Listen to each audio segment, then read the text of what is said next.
librería Lagun ha sido un ejemplo de lo que ha supuesto la resistencia en el País Vasco.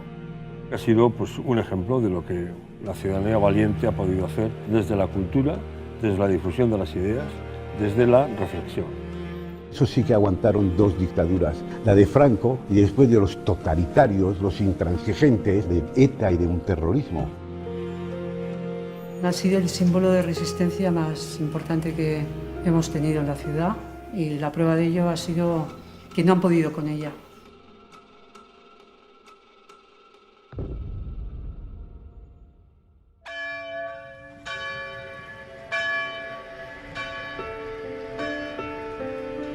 Éramos un grupo de gente joven que pues en San Sebastián empezábamos a interesarnos por el cine, por la literatura, por la cultura en general, por el arte. Bueno, algunos empezamos a tener inquietudes políticas, otros, pues como José Ramón y María Teresa, ya no solo habían tenido experiencias políticas, sino que incluso habían pasado por la cárcel. Hay un 68 español, un 68 vasco, un 68 donostiarra. Y en ese contexto, María Teresa tenía muchas ganas de trabajar en una librería y se decidió a abrir una. Bueno, eso fue hace 50 años y aquí estamos.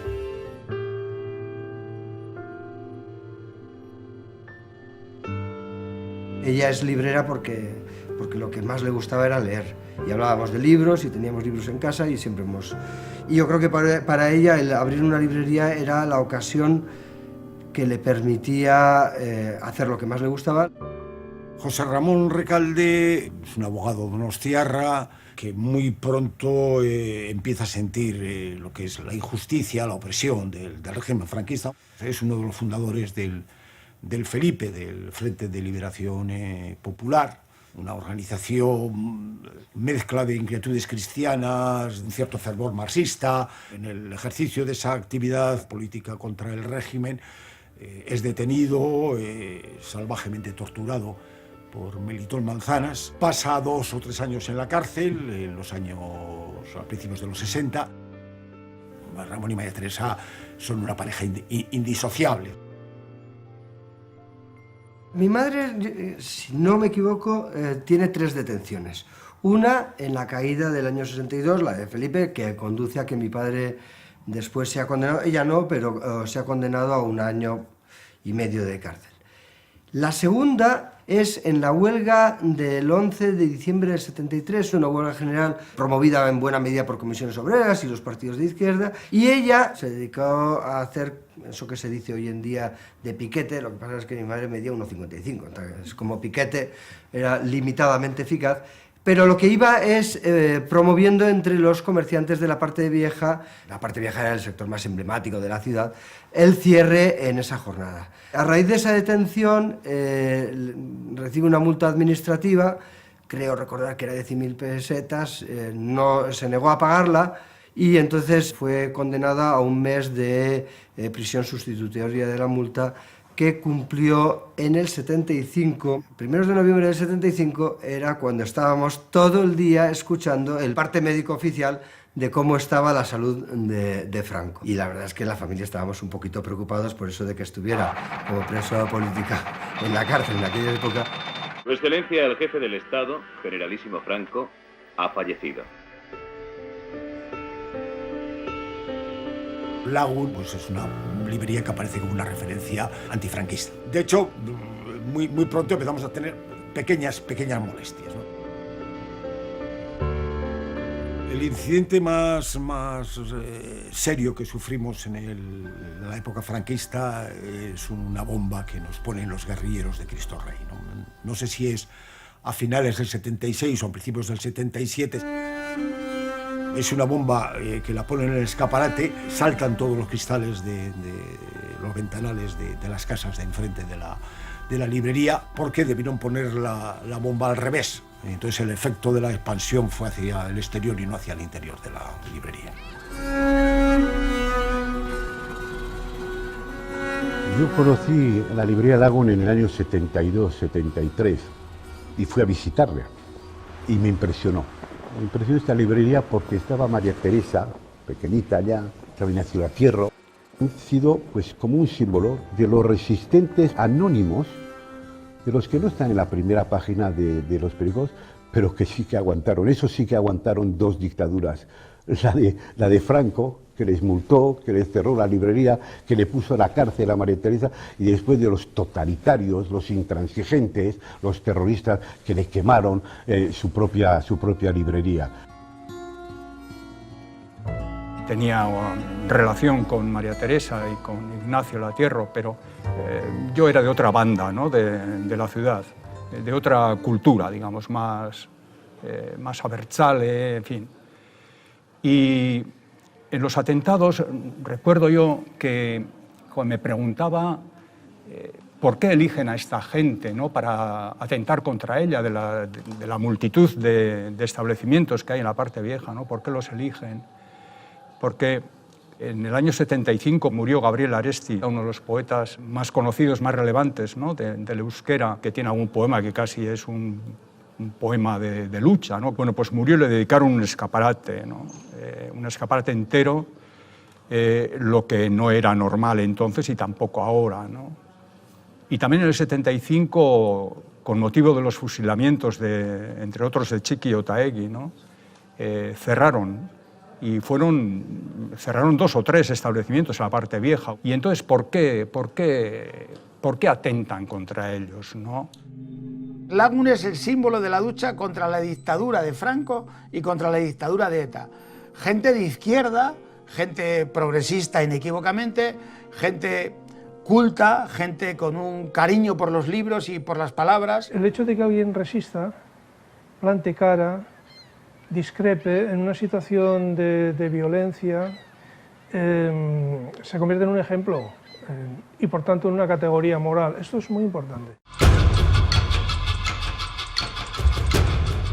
ETA asesina más en democracia que en dictadura, incomparablemente más. Y asesina a gente, a la mujer de un policía que está con el policía, a un niño que pasa por allí, a la hija de un policía. Juega un papel muy importante lo que es el franquismo y la herencia del franquismo. Es decir, el franquismo no solamente acaba con la muerte de Franco, sino que las derivaciones que tiene van a prolongarse en el tiempo. En este sentido, uno de los primeros elementos que nos llama la atención los historiadores cuando analizamos aquella época es la dificultad para entender lo que era ETA. Es decir, para muchos grupos políticos, incluidos grupos de la izquierda, ETA se pensaba que era un movimiento antifranquista y por lo tanto no se le concedía ese estatus de grupo terrorista, ¿no? El Estado franquista está muy desacreditado en la sociedad vasca por todo lo que había hecho, ¿no? Es decir, por todo el tema represivo que se había producido. En el año 78, que yo recuerde, pues hay un grupo de la Policía Armada pues, que toma el asalto Rentería, o sea, comete actos violentos, roba en establecimientos, es decir, que se mantiene todavía esa imagen de una policía, proyección, un Estado que no está desarrollando, digamos, elementos democráticos, ¿no? Entonces todo eso influye, digamos, en que apenas hay una reacción social frente a esto. La gente percibía que efectivamente ETA era un movimiento que salió contra el franquismo, que tuvo grandes éxitos, como fue el asesinato de Carrero Blanco, eso no hay que olvidarlo, eso fue así un éxito importante desde el punto de vista de la acción armada, que llegó a hacerse un comunicado en aquel tiempo, incluso en los años 70 al principio, del Partido Comunista y de ETA, llegó a haber uno, creo que los historiadores tendrán que recordarlo, pero que hay un corte. Y eso lo marca la amnistía del año 77. En octubre del 77 no quedaba un solo preso etarra en las cárceles españolas. Y sin embargo ETA decidió volver a atentar no ya contra Franco, sino contra la democracia.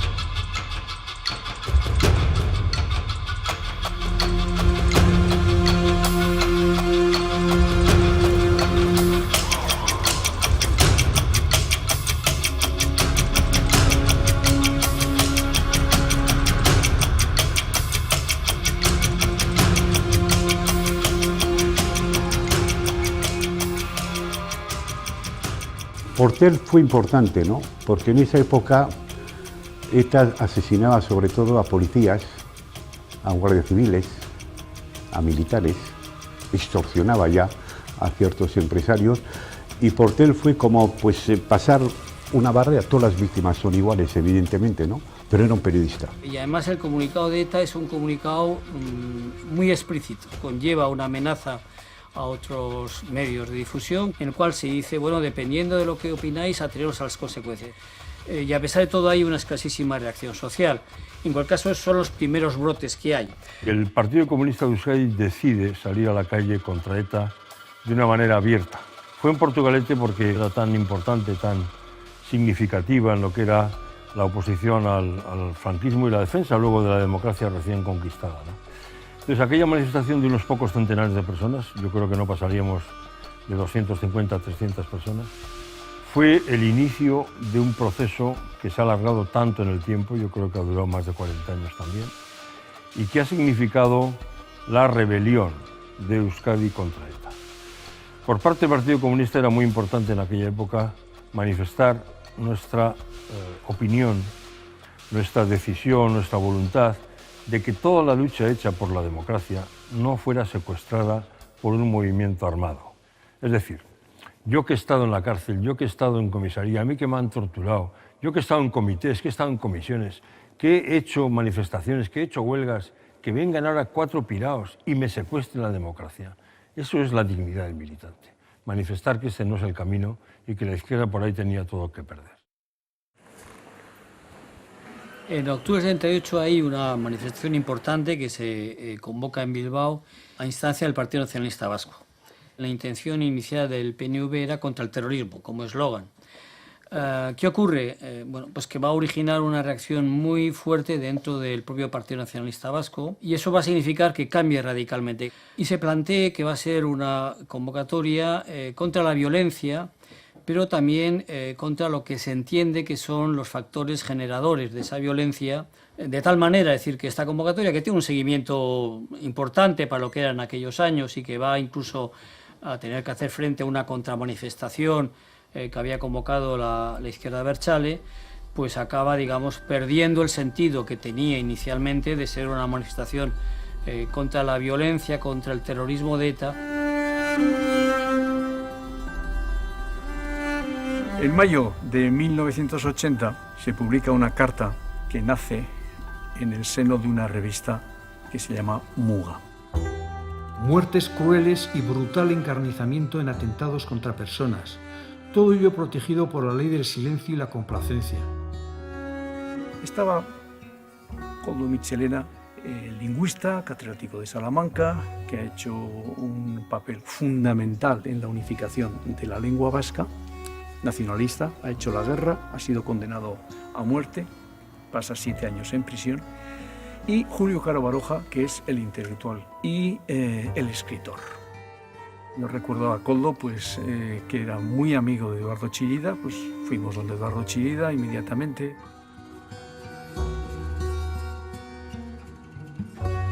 El mundo de la cultura y del arte estaba Agustín Ibarrola, estaba también Gabriel Zelaya, estaba Néstor Basterrechea, y solamente había 2 mujeres.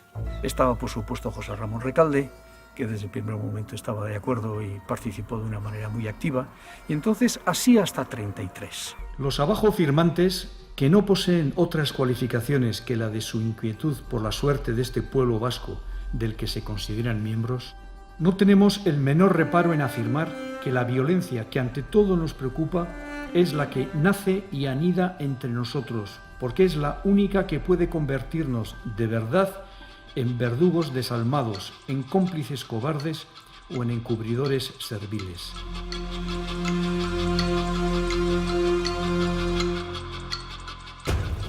En el año 80, el Aitaya era presidente de Coipe y de Bodegas y Bebidas, y no sabía, y recibió una carta de ETA, como miles de empresarios y muchos ciudadanos de aquí, en la que se le pedía pagar 15 millones de pesetas como impuesto revolucionario. El Aitá lo que hizo fue escribir una carta de contestación. La hizo pública en toda la prensa que había en Euskadi y en el Estado. Tengo 4 alternativas ante la amenaza. La primera, pagar y seguir viviendo, por ahora. La segunda, negociar y rogar y conseguir un descuento a través de los intermediarios. Tercera, escapar y huir. Y la cuarta, no pagar, no negociar, no huir y seguir viviendo mucho o poco, no lo sé, aunque con indudable angustia. ETA, seguiré viviendo como he vivido siempre. Me veréis en las empresas en las que soy responsable. Me veréis en Atocha aplaudiendo a la Real. Me veréis en algún partido de pelota. Me veréis en alguna sociedad popular cenando feliz con mis amigos. Sí que hubo un detalle en el 86, una carta que me escribió delante del notario, a la cual nosotros no nos enteramos hasta que falleció. El resumen de esa carta lo que decía era: si llego a ser secuestrado, prohíbo expresamente que se pague ni una sola peseta a ETA por mi liberación. Prohíbo expresamente a mis familiares y amigos que gestionen mi liberación a cambio de dinero. Y prohíbo expresamente que ninguna persona disponga de mis bienes con esta finalidad, para cuyo efecto dejo constancia que nadie tiene poderes para ello. Siguió haciendo la misma vida que antes, siguió trabajando en sus empresas, falleció en el 2004. Cuando hablamos de ese tema, que decía que él no iba a ver el fin del terrorismo, el fin de ETA. Desde los primeros tiempos de la democracia no somos bien vistos por los sectores del entorno de ETA, ¿no? Consideran que la parte vieja es una especie de territorio exclusivo suyo. El primer incidente grave, serio, se produce en el año, creo, en el 83, en 1983, cuando un chaval de la parte vieja, Anchón Tolosa, está manipulando, preparando una bomba en el Paseo Nuevo de San Sebastián, y la bomba le estalla, muere en el acto. Entonces sus amigos, sus colegas deciden que hay que convocar inmediatamente una huelga general, por lo menos en el barrio, y ellos nos eligen, poco como nos eligen a nosotros como lugar donde efectuar la presión, nos rodean, empiezan a pintar la fachada, los escaparates. La mujer que va en cabeza aparente del comando se dirige a mí diciendo: ahora nos pintamos la librería, pero a la noche a ver lo que os pasa, ¿no? Estábamos en una época en que, claro, los asesinatos, los atentados eran cotidianos. Mientras yo dialogaba o discutía con la jefa de los agresores, María Teresa, estaba al teléfono dentro, llamando al gobierno civil, contándoles lo que nos pasaba y para que nos enviasen algún tipo de socorro, ¿no? Y la respuesta fue que no podían, que no tenían medios, que no se atrevían a entrar en la parte vieja, ¿no? En noviembre de 1985 se convocó la primera concentración de lo que ellos llamaron Gesto por la Paz. En aquella época teníamos como atentados, asesinatos con muchísima frecuencia, y había atentados de ETA y del GAL. Estaba la necesidad de que había que hacer algo, es decir, que no se podía convivir con la normalidad de esos atentados y de esas vulneraciones de los derechos humanos, ¿no? Y yo creo que tuvo esa virtualidad de hacer un gesto muy sencillo, de salir 15 minutos para decir que esa muerte violenta, ese asesinato no tenía absolutamente ningún sentido, y esa idea se empezó a copiar en otros puntos de Bilbao. 5 o 6 grupos empezaron a intentar organizarse, y fue un poco el germen de la coordinadora Gesto por la Paz. Depende también de quién era la persona que había sido asesinada, no acudía al mismo número de gente. Por ejemplo, también nos manifestábamos cuando moría un miembro de ETA, incluso aunque él fuera a matar. En aquellas ocasiones no se puede negar que la gente que acudía a las concentraciones nuestras era menor. Entonces había veces que uno en cada punta de la pancarta, y así la manteníamos. Y otras veces pues no, pues depende de la emotividad del asesinato, pues se podían juntar cientos de personas. Yo recuerdo, por ejemplo, en el barrio de San Ignacio, que la concentración más masiva fue en el atentado de Fabio Moreno, el niño que murió en Erandio, y fue pues una concentración que sí, probablemente desbordó lo que podían ser las expediciones o los que habían sido hasta hace poco, hasta ese momento, las concentraciones, ¿no? Sí percibíamos esas miradas de la gente que pasaba, eso se nos quedaba grabado. Es decir, esas personas que te conocía y que no quería en ese momento ver que estabas ahí para no tener que saludarte, ese tipo de reacciones todas las hemos sido conscientes y nos quedan en el recuerdo. Ha habido gente, amigos mías, que me han visto que me he posicionado en Gesto por la Paz, que me he posicionado en contra de ETA y demás, y me han dejado de saludar. Incluso una vez una chica me dijo que no le volviera a saludar nunca más.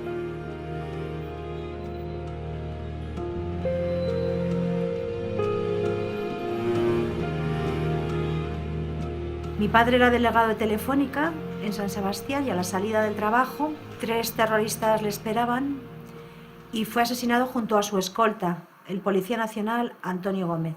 Yo acababa de cumplir 20 años. Yo en un primer momento, pues claro, vivía totalmente confundida, pasando mi duelo. No podíamos decir que éramos víctimas, solo con los cercanos y la gente muy conocida. Me decían, olvida, tú hazte la idea que tu padre pues, ha tenido un accidente de tráfico, que le ha dado un infarto. Y yo vivía pues, en el estupor, ¿no? Y yo decía, pero a mi padre es que no le ha pasado. No, ha habido otras personas que libre y voluntariamente han decidido asesinar a mi padre.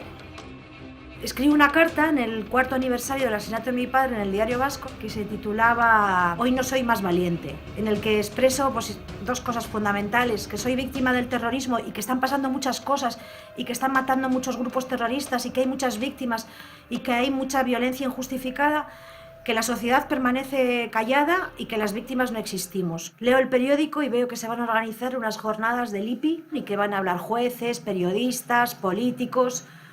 Y pienso yo, ¿y dónde están las víctimas? Yo tengo que ir allí. Me voy el sábado y entonces escucho pacientemente y muy nerviosa porque yo quería expresarme. Pues llega el turno de preguntas, me acuerdo que en la mesa estaba Cebrián, Pedro J. Ramírez y algún otro periodista. Y bueno, y más o menos digo que yo soy víctima del terrorismo, que me llamo Cristina Cuesta, que mi padre ha sido asesinado. Reconozco que hay muchas víctimas del terrorismo, que hay mucha violencia y que la sociedad tiene que hacer algo. Lanzo un mensaje a la sociedad diciendo hay que unirse contra todo tipo de violencia terrorista. Hago un llamamiento, ya me dirijo a la sociedad, a las víctimas, a todas las víctimas, y creo que eso es importante, de cualquier grupo terrorista, y a la sociedad. Me escribieron miles de personas de toda España. Entonces me puse en contacto con las 50 personas que me escribieron de San Sebastián y alrededores. De todas aquellas conversaciones se organiza un grupo de 22 personas y esas 22 personas decidimos 3 cosas muy básicas, que era una importantísima, era que a partir del siguiente atentado terrorista saldríamos a la calle al día siguiente independientemente de dónde fuera la víctima, qué tipo de víctima, y que además asumíamos el compromiso de salir siempre. Con un lema que no creas tú que es asaltemos el Palacio de Invierno. El lema es dilo con tu silencio. Aquí la lucha contra ETA ha sido, en alguna medida, con cierto paralelismo en la lucha contra Franco. Al principio éramos muy poquitos, muy apestados, muy señalados, muy marcados y muy con riesgo de que te volaran la cabeza. Pero la gente empezó a salir en una ciudad, en varios pueblos, en 50 pueblos. Nosotros en Zarauz salimos desde el principio. Cuando intentamos organizar Gesto por la Paz en Zarauz, en una asamblea, me acordaré toda mi vida, vinieron los de la izquierda abertzale del pueblo a boicotearnos para que no se crea Gesto por la Paz. Pero a pesar de eso, seguimos con el tema y sacamos Gesto por la Paz en Zarauz, como en muchos pueblos, y pueblos muy complicados, como Hernani, que también iba. Éramos 10, éramos 20, éramos 30, pero no éramos más. Y enfrente teníamos a otros 60, 80 de la izquierda abertzale. Cuando digo enfrente, a 3 metros, en contramanifestación. Ahí no aparecía la Ertzaintza. Era una contramanifestación donde nos insultaban, nos echaban monedas, nos utilizaban megafonía para dar los nombres de los que estaban presentes, etc. Pero la gente resistió. Creamos la coordinadora Gesto por la Paz de Euskal Herria.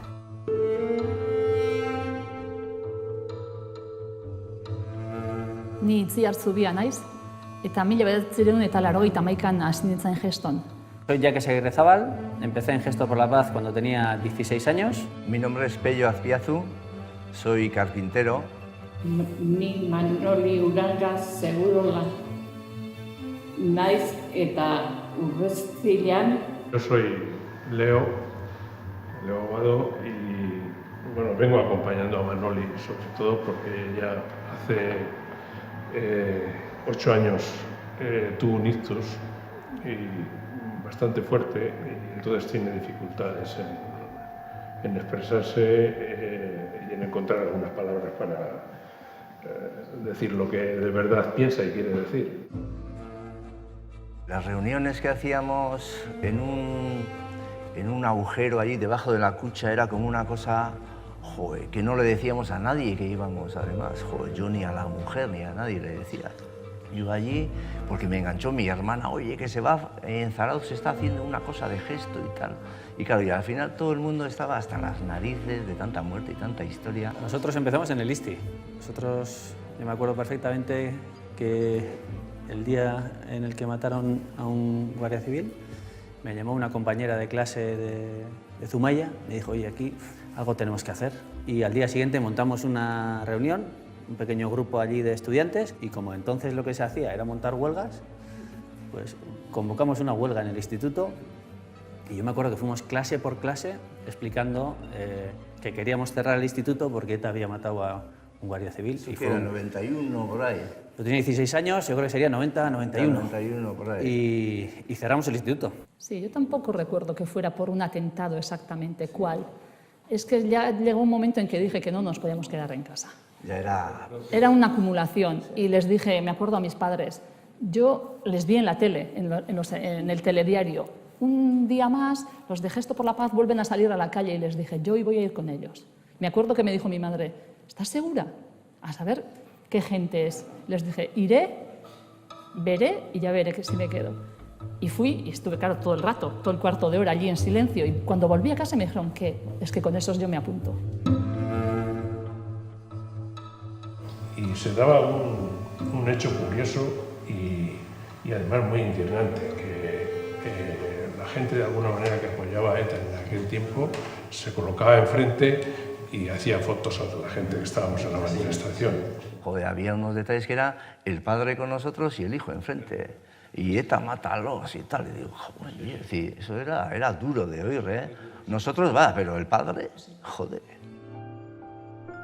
En Zarauz, por ejemplo, me acuerdo el detalle una vez que mataron a un ertzaina, no me acuerdo qué, y joder, un montón de gente.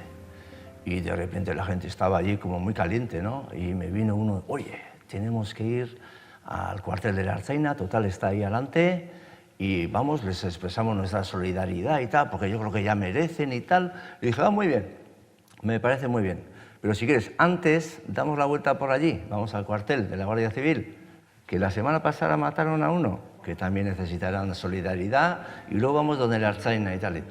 No, joder, eso ya, venga, vete a tomar por saco. Y en el caso de Manoli, pues bueno, primero fue una presión como cuando apareció que se iba a presentar a concejala, inmediatamente ya le empezaron a aparecer pintadas en la propia fachada de la casa o enfrente, ¿no?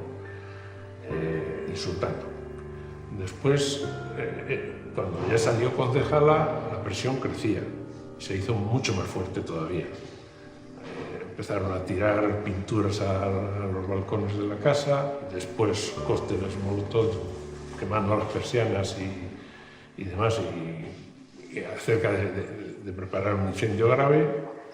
Después aparecen dianas con el nombre de Manoli dentro de la diana y bueno, pues hasta intentar quemar la casa. Yo me acuerdo mucho el cóctel y la luz se apagó, todo, y nosotros estaba fuera. Me acuerdo mucho. Muy duro es. Acuerdo para la normalización y pacificación de Euskadi. Transcurridos casi 11 años desde las primeras elecciones democráticas, el terrorismo es un fenómeno que persiste entre nosotros. Se firma el Pacto de Ajuria en 1988, en la cual ya son todas las fuerzas políticas, en la cual lo que se está ya es reclamando, es decir, primero es importante porque está diciendo la sociedad tiene que reaccionar, y además se está diciendo una cosa que hoy puede parecer una banalidad, pero que en aquel momento es muy importante, que es decir, el principal problema que hay en Euskadi es el terrorismo. En los primeros años 90 hay de nuevo un incremento de la reacción social contra ETA. ETA sigue haciendo, sigue cometiendo los asesinatos con una escalada terrible, pero además introduce un nuevo factor, que son los secuestros. Quizá los casos más llamativos es Ortega Lara, el caso de Aldaya, que estuvo secuestrado, y por lo tanto son elementos que causaban una mayor conmoción social. Dentro de esto, un factor muy importante fue el secuestro de un empresario guipuzcoano, Iglesias Zamora, que era gerente, director de una empresa guipuzcoana, Ikusi, que va a originar una enorme reacción y que además se va a canalizar a través de una expresión simbólica muy importante, que va a ser el lazo azul. Gesto por la Paz, por lo que más se nos ha conocido, es el lazo azul. Lo creamos en ese que está ahí, que es el local donde estuvimos desde el año 91. En septiembre del 93 presentamos la idea del lazo azul. Hicimos miles y miles de lazos, de cantidad de gente que venía a ayudar a hacer lazos y que los distribuimos por toda Euskal Herria. En aquel momento consideramos que era muy importante que todas las organizaciones pacifistas estuviéramos unidas. Además de todas las concentraciones normales, se hacían actos extraordinarios. Concentraciones en el Palacio de Justicia todos los días. Los lunes salíamos en todos los puntos donde se celebraba el Gesto por la Paz. La actividad de movilización social que generó el Gesto por la Paz fue enorme. Y la respuesta que tenía de la sociedad también fue grandísima.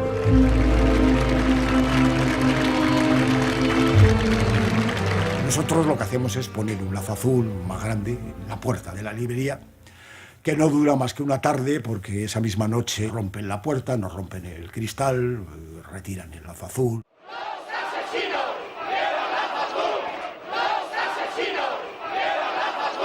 Con el secuestro de José María Aldaya, en mayo de 1995, las cosas cambiaron radicalmente. La izquierda abertzale convocó concentraciones enfrente de las concentraciones de Gesto.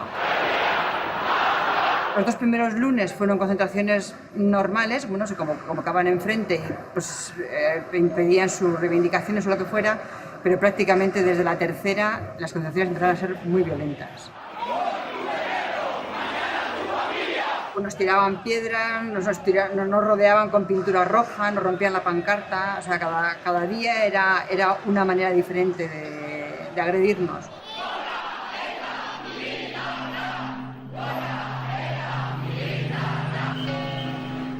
Si me preguntan a ver si pasé miedo, pues sí pasé miedo. A ver, Gregorio, estamos hasta los cojones de ti, ¿eh? Una declaración más tuya, ¿eh?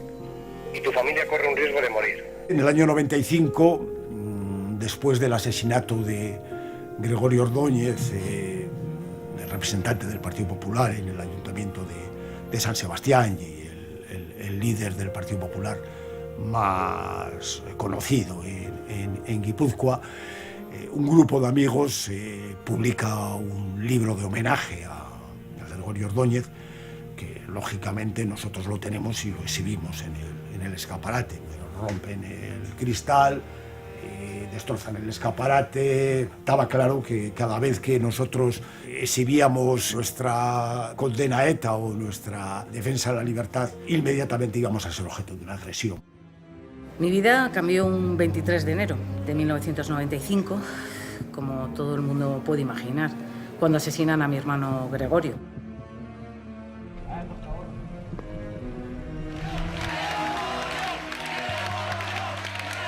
Al segundo mes del asesinato de mi hermano, decidí ir a las concentraciones silenciosas.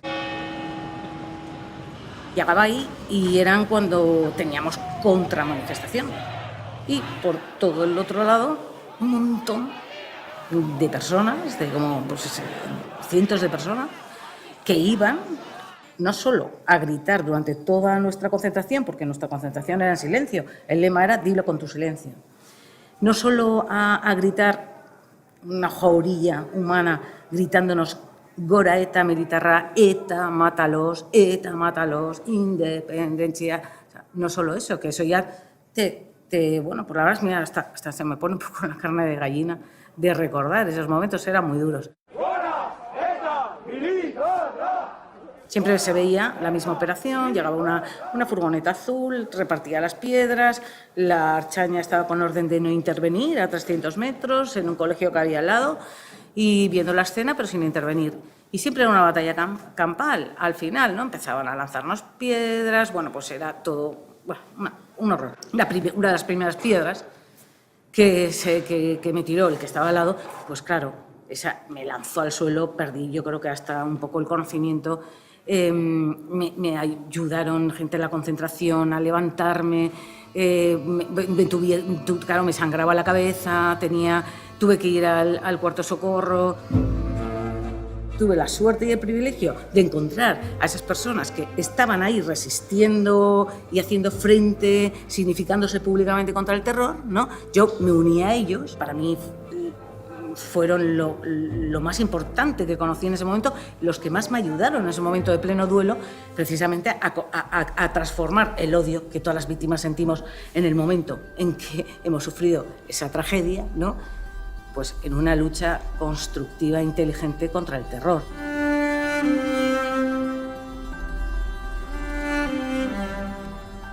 La noche de Nochebuena del 96 recibimos la llamada de lo que María Teresa calificaba nuestro ángel de la guarda, una vecina propietaria de una carpintería que estaba al lado de la librería y que era la que en cuanto había algún acontecimiento nocturno, alguna agresión nocturna, nos llamaba por teléfono. Después de la cena de Nochebuena y en mitad de los vapores de esa noche te llamen diciendo que la librería está destrozada, pues la verdad es que es bastante desolador, ¿no? Y nos encontramos con un espectáculo ese día sí que habían conseguido echar todos los cristales abajo, habían llenado de pintura roja y amarilla, toda la librería estaba llena de pintura roja y amarilla, no existía puerta, la desolación era todavía, supongo que era a las 3 de la mañana, las calles vacías, salvo un mendigo que había tomado la costumbre de dormir al calor de los focos de la librería y que dormía delante del escaparate, que cuando nos vio llegar nos dijo, no he sido yo, no he sido yo. Yo esa noche es la que más he tenido la sensación de que se había acabado. A las 10:30 de la mañana, cuando llegué, les llamé a María Teresa y a mi mujer, que estaban en la Rosa, mi mujer, que estaban en la librería, preguntándoles que, bueno, que cómo estaba aquello, que tal. Y me dice, bueno, esto está abarrotado. Es decir, la gente está llegando en oleadas y nos compra los libros manchados, los cristales manchados, lo que sea. No solo nos ayudaba económicamente, sino nos estimulaba a seguir estando allá. Cuando supe de uno de estos ataques, estando yo en Alemania, le pedí a mi madre que por favor fuera lo más rápidamente posible a la librería a comprar alguno de los libros pintarrajeados, deteriorados o quemados, y mi madre lo hizo y llegó tarde. Prueba de que la solidaridad en la ciudad había sido muy grande. Hacia el 15 de enero, un sábado que la parte vieja está muy revuelta porque hay una manifestación bastante violenta por toda la parte vieja que le trae loco a la Ertzaintza. Primero a las 8 de la tarde nos tiran un cóctel molotov a la librería que antes de que estalle conseguimos, mi hermano que estaba con nosotros allá, consigue sacarlo fuera. La Ertzaintza llega y lo único que nos dice es váyanse. Nos vamos esa madrugada, a las 2 o las 3 de la mañana, Pepita, la vecina, nos llama diciendo la librería está ardiendo. Entonces bajamos, la librería no estaba ardiendo, lo que estaba ardiendo eran los libros. Habían tenido por lo menos la prudencia de sacar todos los libros del escaparate y lo que estaba más cercano, en las baldas más cercanas al escaparate, lo habían sacado a los soportales de la plaza y ahí habían hecho una pila. El hecho de que intenten destruir una librería, eso a mí en ese momento me recordaba a lo que habían hecho los nazis en la noche de los cristales rotos, cuando quemaron libros, las tiendas de los judíos. Es que el paralelismo es tan evidente que hasta me daba vergüenza tener que decirlo. Es que es tan evidente esto que está pasando. Es difícil que aquel que quemó, pintó libros, quede en una posición, vamos a decir, honorable en la memoria colectiva. Y ese punto lo tiene Lagun. Quemar libros en la memoria colectiva es algo injustificable desde cualquier punto de vista. Por supuesto que yo no voy a poner los libros en cuanto a su valor o su entidad, vamos a decir, por encima de las personas. pero quien quemó libros queda muy mal en la historia colectiva. Se va a atentar contra el mundo de la cultura. Es asesinado Tomás y Valiente en su despacho de la Autónoma de Madrid. Un personaje de una enorme capacidad intelectual, una persona de un enorme prestigio académico, que había sido presidente del Tribunal Constitucional, pero era reconocido dentro del mundo académico por sus aportaciones importantísimas. Estaríamos hablando ya no solamente de reacciones que se producen en el País Vasco, que se van incrementando, sino que ya en esas fechas, 96, aparece de una manera muy importante una reacción en España en su conjunto, pero muy en particular en el mundo universitario, lo que sería el movimiento de las manos blancas, y van a salir masivamente expresando también su rechazo a lo que era ETA. Empezamos a quitarnos de encima el miedo y empezamos a ocupar la agenda política y la agenda del discurso. Eso, digamos, adquiere su explosión máxima cuando el asesinato de Miguel Ángel Blanco. Cuando miles y miles y miles de personas que nunca habían ido a manifestaciones contra el terrorismo toman la calle y se plantan delante de las sedes de Ribatasuna, la Ertzaintza se quita los verduguillos. Las mujeres en Ermua que se ponen las manos, ETA, aquí tienes mi nuca. ETA, dispara, aquí tienes mi nuca. ETA, dispara. Yo creo que a partir de ahí hay un antes y un después en la lucha contra el terrorismo, pero hay un antes y un después porque el vaso se había llenado. A partir de ese momento, digamos, ya se acabó. Hasta aquí hemos llegado, no aceptamos una más, no nos cabe un muerto más. Desde el primer momento tuve la sensación de que el secuestro de Miguel Ángel era un asesinato anunciado, pero también tenía claro que no iba a ser desde el silencio, que no iba a ser desde la parálisis. En Herman no les tenía por qué salir gratis. Lo teníamos que hacer porque merecía la pena intentarlo por Miguel Ángel, ¿no? Estábamos reivindicando que le liberaran, pero también reivindicábamos el derecho de Miguel Ángel a tener una opinión política. Ser del Partido Popular era algo que no podía significar que te pudieras jugar una amenaza de muerte. Convocamos a la manifestación a toda la población a través de la megafonía de la Policía Municipal. Convocamos un pleno en el ayuntamiento y llamamos también a los medios de comunicación anunciándoles estos hitos, de forma que en media hora habíamos iniciado la movilización y en hora y media, 2 horas, en Elmo había una manifestación muy importante de gente, estuvimos varios miles de personas. Se tomaron iniciativas de todo tipo. Por ejemplo, propusieron una iniciativa de que la noche pues, se podía organizar una sentada, una concentración con velas en la plaza del pueblo. Algunos pues quemaron el local de HB, echaron gasolina y le dieron fuego, y a otros se nos ocurrió que esto no podía ser, marcando a mi entender una diferencia notable, porque lo que no podíamos era contestar también con algunas formas de violencia aquella barbaridad que estaba planteando con Miguel Ángel, ¿no? Uno de los momentos más difíciles, a mi entender, fue cuando nos trasladaron que Miguel Ángel había aparecido con 2 tiros en la cabeza y teníamos que comunicar a los ciudadanos de Ermua que Miguel Ángel ha sido asesinado.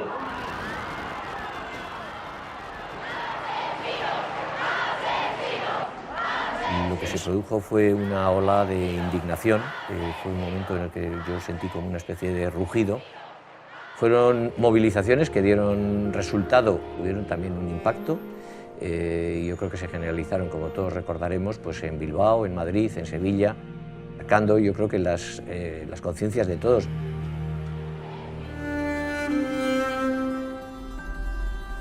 ETA pusieron en marcha a finales de la década de los 90 la campaña de atentados contra periodistas. El más impactante inicialmente fue el asesinato de José Luis López de la Calle, que era un columnista del Mundo, y posteriormente se atrevieron contra 2 periodistas que hacían información, que eran Aurora Inchausti, nuestra redactora del País, y su marido, Juan Palomo, que era el corresponsal de Antena 3 en San Sebastián.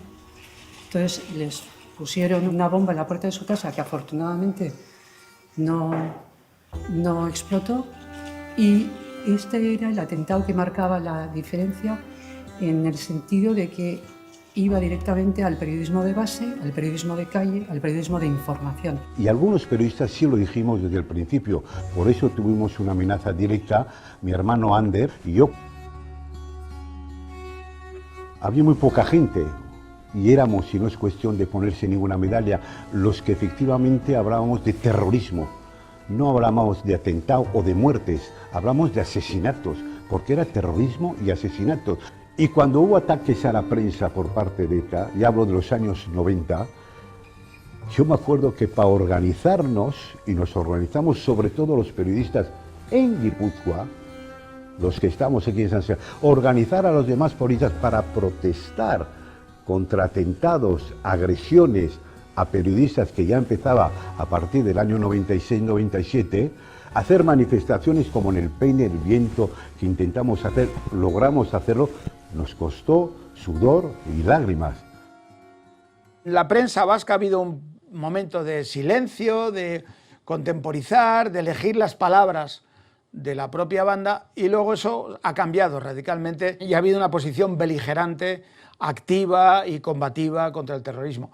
Porque está claro esto que decía Albert Camus, puede haber periodismo bueno y malo, con libertad, pero si no hay libertad no hay periodismo ni bueno ni malo, simplemente no hay periodismo.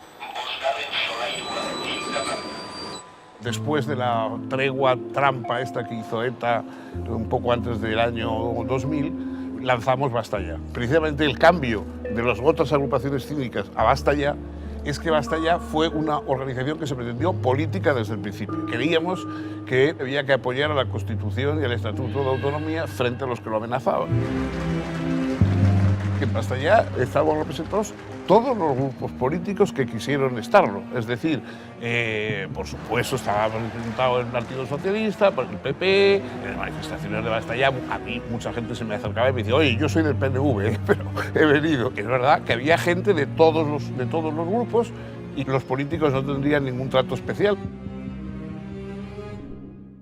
En los años 2000, poder manifestarse contra ETA no es encontrarse con un aislamiento social, sino ves ya que hay efectivamente gente de la calle que está contigo y por lo tanto manifestarse contra ETA no tiene los costes sociales que tenía antes. La verdad es que todo se complicó mucho a partir del 2000, ¿no? Fue un inicio de milenio absolutamente abominable, ¿no?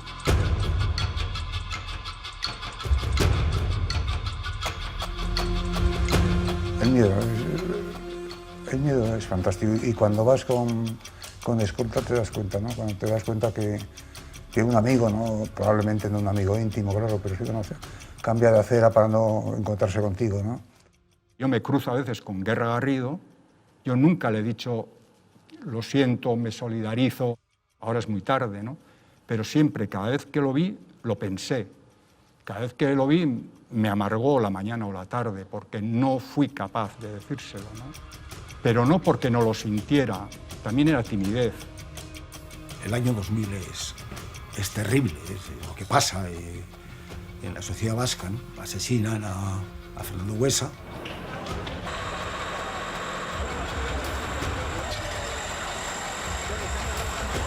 Asesinan a Erljut, ambos amigos míos. Pero también asesinan en mayo a José Luis López de la Calle y en julio a Juan Mari Jáuregui. En este caso no solo amigos, sino en fin, amigos íntimos, además con los cuales yo he compartido una vida política de muchísimos años.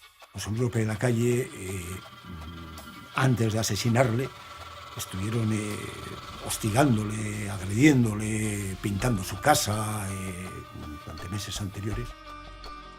A López de la Calle, un amigo del alma, no conducía, le solía llevar yo hasta su casa por las noches cuando quedábamos en alguna reunión.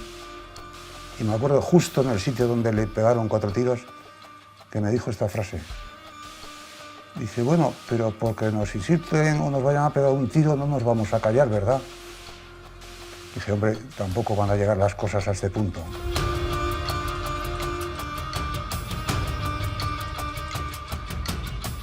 Llegó un momento que cuando yo por televisión veía la cara de un amigo, creía que era la noticia de su asesinato, ¿no? Y llamé a Sabater, y no estaba. y se puso su mujer y con un grito dijo, no os dejéis asesinar. Bueno, es tremendo.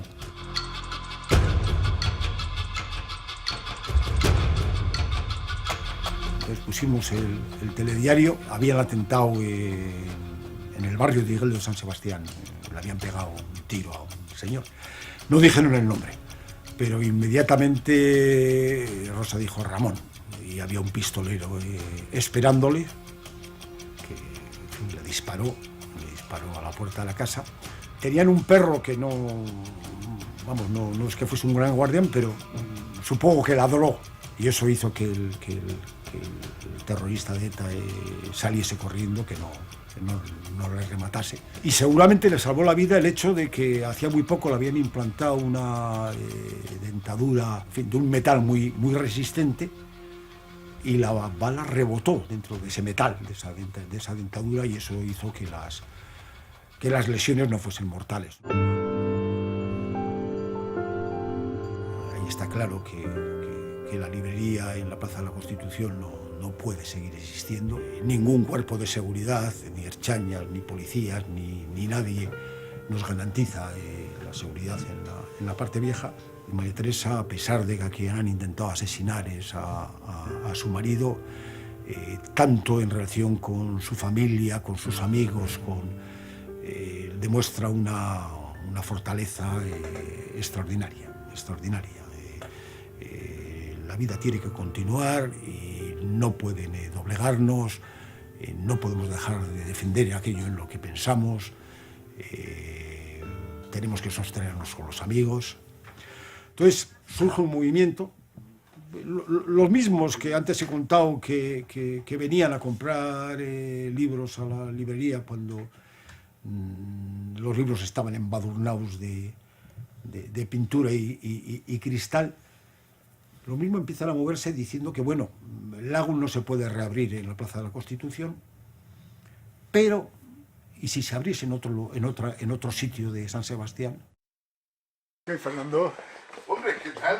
Formamos un grupo de personas que hicimos lo que entonces todavía no se llamaba crowdfunding, pero me parece lo que ahora se llama así. Hicimos una reunión de personas que queríamos colaborar y queríamos ayudar a Lagun, porque nos era imprescindible, no era un acto de caridad, ni muchísimo menos, sino al contrario, de interés bien comprendido, porque un egoísmo, digamos, sano nos llevaba a apoyar a Lagun. Estuve desde mi despacho, que entonces yo ejercía como notario en San Sebastián, pues tuvimos reuniones con mucha gente para ver de qué forma podíamos reunir un capital para adquirir un local donde se pudiese seguir establecida la librería Lagun, para que el nombre de Lagun no se perdiese.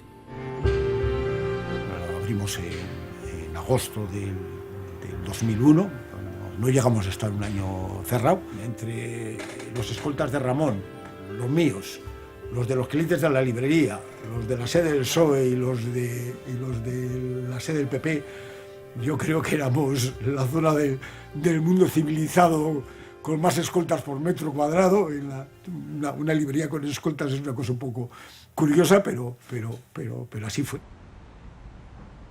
Hubo una mesa redonda, Ramón Sáizar Vitoria debatió con Fernando Aramburu sobre el papel de los escritores euskaldunes y el papel de los escritores no euskaldunes en esa resistencia hacia ETA. Ramón yo creo que es uno de los símbolos, no solo de la literatura euskaldun, sino también de la resistencia en cierta manera. Porque si se lee detenidamente a Ramón Sáizar Vitoria desde un metro, los 100 metros, hasta la última novela, hay una crítica hacia ETA en todas sus novelas. A los escritores que escribimos en euskera se nos acusa a veces de que no hemos tratado de la cosa que dice Iván Zaldúa, ¿no? Del asunto, de la violencia y todo eso. Y yo creo que son injustos porque hablar se ha hablado, ¿no? Lo que pasa es que probablemente hemos seguido la evolución de la propia sociedad, como no puede ser menos, ¿no? De una época en la que ETA no era considerada como ahora, ¿no? En la dictadura.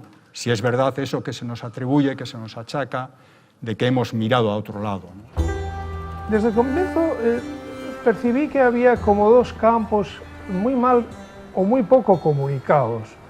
Uno, el de los que escribíamos en la lengua mayoritaria del lugar, por cierto, que es la lengua española, o el castellano, que se prefiere decir por estas tierras, y luego la literatura en euskera, pero no por el hecho de que fuera en euskera o que fuera otro idioma, sino porque al mismo tiempo se estaba tratando de llevar a cabo un proyecto de creación de una nación. Esta supeditación de la cultura a un proyecto político es funesta para la cultura.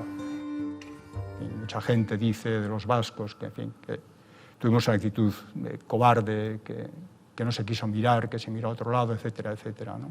Es difícil desde una cultura deshacerse de ETA, porque primero eran buenos, era gente que se sacrificaba por tus ideales, cosa que tú no te atrevías a hacer, ellos daban su vida, y hasta que te das cuenta de que ese es un cabrón, pues indudablemente pasa tiempo. Nos pasa con los novios, ¿no? Que desde que, en fin, desde que nos hacen mucha ilusión hasta que nos damos cuenta de que o son unos pardillos o nefastos, pues generalmente eso nos lleva más tiempo del debido, ¿no? Bueno, esa ha sido mi evolución, ¿no? A mí ETA me ha hecho sufrir, evidentemente, y, en fin, de hecho, podría decir que me ha jodido la vida. Es tiempo de mirar al futuro con esperanza. Es tiempo también de actuar con responsabilidad y valentía. Por todo ello, ETA ha decidido el cese definitivo de su actividad armada. Tuvimos la suerte de que llegó el 20 de octubre del 2011 y ETA anunció que cesaba su actividad armada. Bueno, nosotros recibimos aquella noticia como creo que la recibió toda la sociedad vasca, con una frialdad tremenda. Convocamos un acto que ha sido el único acto de Gesto, convocado por Gesto por la Paz, cuya pancarta no estaba firmada por Gesto. Y la pancarta decía Lortu dugu, que es lo hemos conseguido. Afortunadamente, el final de ETA se ha conseguido sin ninguna concesión política. Es decir, ese es el verdadero logro de la democracia, que hemos llegado a este final desde la única forma que era posible, desde el puro desistimiento de la utilización de la violencia. Con ETA no ha acabado solo la policía, como dicen algunas organizaciones políticas, sobre todo de derechas. Ha acabado el movimiento popular, el aislamiento popular. Hoy ETA ha sido una desgracia que la gente quiere olvidarlo, los propios protagonistas quieren dejarlo ahí atrás, y quizá lo tercero es que nunca se consigue nada. El resultado de ETA es tan pobre que lo único que ha hecho ha sido llenar cárceles y cementerios. Algo hemos contribuido al final de ETA y a la conquista de la libertad en el País Vasco, ¿no? Dentro de ese mundo que resistió a ETA, en un primer tiempo muy pocos y aparentemente muy aislados, bueno, nosotros participamos. Bueno, hay un granito de arena, creo que sí aportamos nosotros. Y además un sentimiento diciendo, ¿y todo esto para qué coño han causado tanto dolor? ¿Para qué demonios han sido capaces de cometer los más viles crímenes? Para nada, ¿no?